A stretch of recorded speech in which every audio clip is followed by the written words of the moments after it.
ఇంకొకటి చాలా interesting factor ఒకటి కనిపిస్తున్నది. సౌత్ మీద చాలా ఫోకస్డ్గా బీజేపీ పనిచేస్తున్నదేమో అనిపిస్తున్నది. నెక్స్ట్ ఎలక్షన్స్ మీరంటే ఎలక్షన్ వస్తే తప్ప మీ లీడర్లు మీ నాయకులు మేల్కొని హడావుడి చేసే అవకాశం ఉండదు, కానీ వాళ్ళు చాప కింద నీరులాగా ముందుకెళ్తున్నట్టు అనిపిస్తున్నది. చిరంజీవి బీజేపీలోకి వస్తారు అన్న ఒక ప్రచారం ఉంది. పవన్ కళ్యాణ్ ఆల్రెడీ వాళ్ళ దగ్గరనే పెట్టుకున్నారు.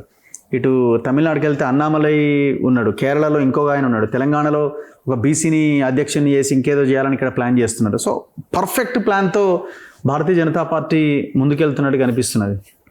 ఇప్పుడు వాళ్ళేమో ఒక యాంటిసిపేటెడ్ మైండ్తో పోతారు.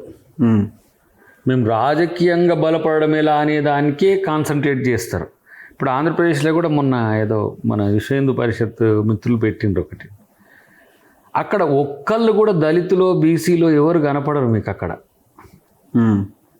ధర్మాగ్రహం అంతా చేసేటోళ్ళు బడుగులు కారు. వాళ్ళతోని ఈ వర్గాల ఓట్ల కోసం గాలమేస్తారు. నేను అంటున్నా విహెచ్పికో లేకపోతే ఆర్ఎస్ఎస్కో లేకపోతే వాళ్ళ హిందూ వాహినికి సంబంధించిన కొంత సంఘాలు ఉన్నాయి. వాటికి దళితుల్ని మీరు హెడెడ్గా పెట్టండి, బీసీలని హెడెడ్గా పెట్టండి. అప్పుడు మీకు సామాజిక న్యాయం ఏంది, మేము సమదృష్టితో మేము ఎట్లా చూస్తామనేది తెలుస్తుంది. ఇప్పుడు అన్నామలై అన్నాడు, ఇక మనోడు ఎట్లా ఆయన ఇట్లా ఇది కొట్టుకుంటే అప్పుడే అర్థమైంది మొత్తం ఏది ఇది పెట్టుకోండి కొరడాతో.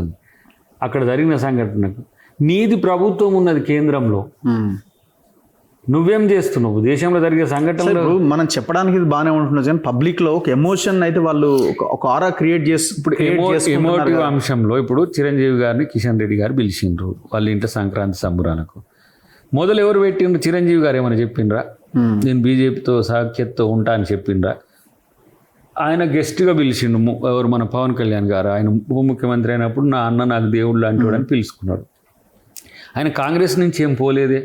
ఇక మనో టీజీ వెంకటేష్ మొదలు పెడతాడు, ఆయన ఏమి రాడు, మేము వీళ్ళే చెప్తారు, వీళ్ళే క్రియేట్ చేస్తారు, వీళ్ళే ఫీలర్ వార్త అవుతారు. చిరంజీవి మైండ్లో లేకపోయినా సరే నేను బీజేపీకి పోవాలి అన్నట్టు ఇంకొక ఆయన చెప్పిండు, చాలా ప్రాధాన్యత గల పోస్ట్ ఇవ్వబోతుండ్రు, పదవి రాబోతున్నాను ఇట్లా వస్తాయి. అయితే వాళ్ళు బట్టగాల్చి మీద వేస్తారు. తర్వాత అంటే రంగు బుల్లిన తర్వాత వాళ్ళతో ఒక ప్లాన్లో ఉన్నారనేది అర్థమవుతుందా మీకు? ఇప్పుడు ఒక మాట అనుకున్నాము, ఆర్ కృష్ణయ్య గారు, ఇది ఇంకో బిగ్ ఫ్యాక్టర్. మందకృష్ణ కొంత అటు సైడే ఉన్నారన్నది ఒక చర్చ.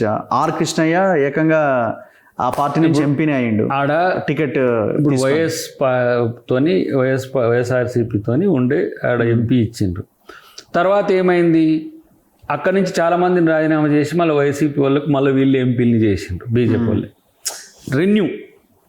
ఇప్పుడు మందకృష్ణ గారు అయితే సరే వర్గీకరణ విషయం కాబట్టి మోదీ గారినైనా అమిత్ షా గారినైనా ఆయన తప్పనిసరి పరిస్థితుల్లో ఆయన మద్దతు చెప్పాల్సిందే. ఎందుకంటే వాళ్ళకు చేసేది వీళ్ళైనా చేసేది రాష్ట్ర ప్రభుత్వాలైనా కూడా ఇప్పుడు వాళ్ళని అప్పీల్ చేయకపోతే సమస్య వేరే తిరిగి ఉంటుంది కాబట్టి చేస్తారు.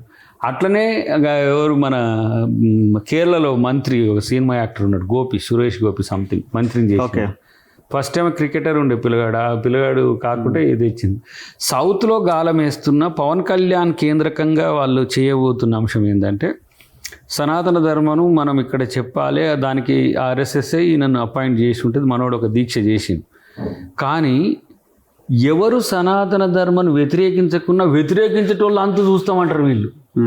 సపోజ్ ఇప్పుడు ఫర్ ఎగ్జాంపుల్ మనోడు ఉన్నాడు, ఎవరు deputy CM of Tamil Nadu Udhayanidhi Stalin, ఆయన సనాతన ధర్మంలో ఇవి ఉన్నాయి, స్త్రీ వివక్షత ఉంది, తర్వాత అనాచారాలు ఉన్నాయి, ఏంటి సతీ లాంటి బాల్య వివాహాలు లాంటివి ఉన్నాయి.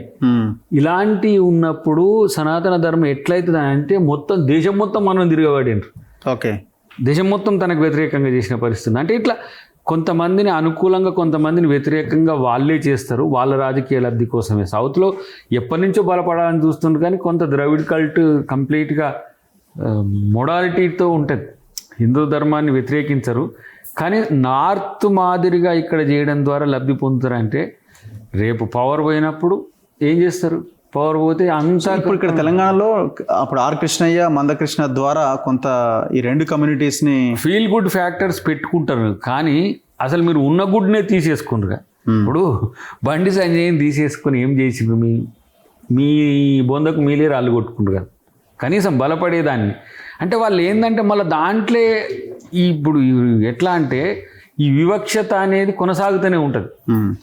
కానీ అందరు ఓట్లు కావాలంటారు. ఇక్కడనే ఈ బీజేపీ నష్టపోయేది ఇక్కడనే. బీజేపీ అయినా సంఘ అయినా తప్పులు చేసేది ఏంటంటే పవర్ ఇచ్చేదేమో ఆధిపత్య భావజాలానికి, ఓట్లు కావాలనుకుంటుందే కింది వర్గాలకు.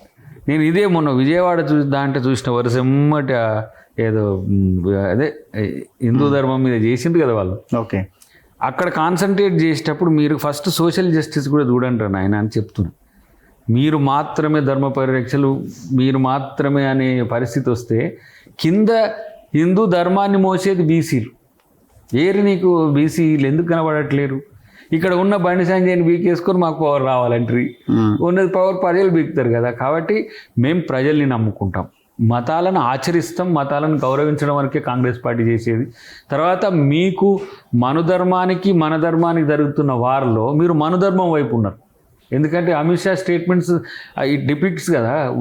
అంబేద్కర్ పుణ్యాన నాయకుడైన అమిత్ షా అంటోడు అంబేద్కర్ని గౌరవించలేని దుస్థితిలో ఉన్నాడు అంటే ఎంత మూర్ఖుడిగా మారిపోయింది. ఓకే, కాబట్టి ఇదంతా కూడా దేశంలో జనమేగా.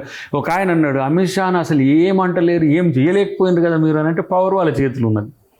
కానీ రేపు మీకు పవర్ ఇచ్చేది ఎవరు, పవర్ గుంజుకునేది ఎవరు? ప్రజలే కదా. కాబట్టి రేపు అంబేద్కర్ మీద చేసిన కామెంట్స్కు అమిత్ షాకు ఏ మూల్యం ఉంటుందో చూసుకుందాం. ఆ ఇంపాక్ట్ బీజేపీకి ఎట్లా పడుతుంది అనేది. కానీ ఇప్పుడు జరుగుతున్న పరిణామాల్లో ఆర్ఎస్ఎస్ను ఒంటరి చేయాలని అనుకుంటున్నట్టుగా కనపడ్డది నాకు. అందుకనే మహేష్ భగవత్ని టార్గెట్ చేసి నేషనల్ లెవెల్లో ట్రోల్స్ చేశారు. ఎట్లా అంటావు నువ్వు, అట్లా అనకూడదు కదా అని. ఆయన ఏం చేసిండు, ఇమ్మీడియట్గా మళ్ళీ ఫక్తు హిందూగా మారిపోయిండు, ఫండమెంటల్ హిందూగా మారిపోయి అసలు 47 స్వాతంత్రమే కాదనే ఒక దీన స్థితికి వచ్చిన అజ్ఞానిగా ఇలా మహేష్ భగవత్ మిగిలిపోయింది. అది సమస్య. Thank you very much Dayakar. Thank you. ఇది అదంగా దయాకర్తో స్పెషల్ ఇంటర్వ్యూ. చూస్తూనే ఉండండి మన తొలి వెలుగు.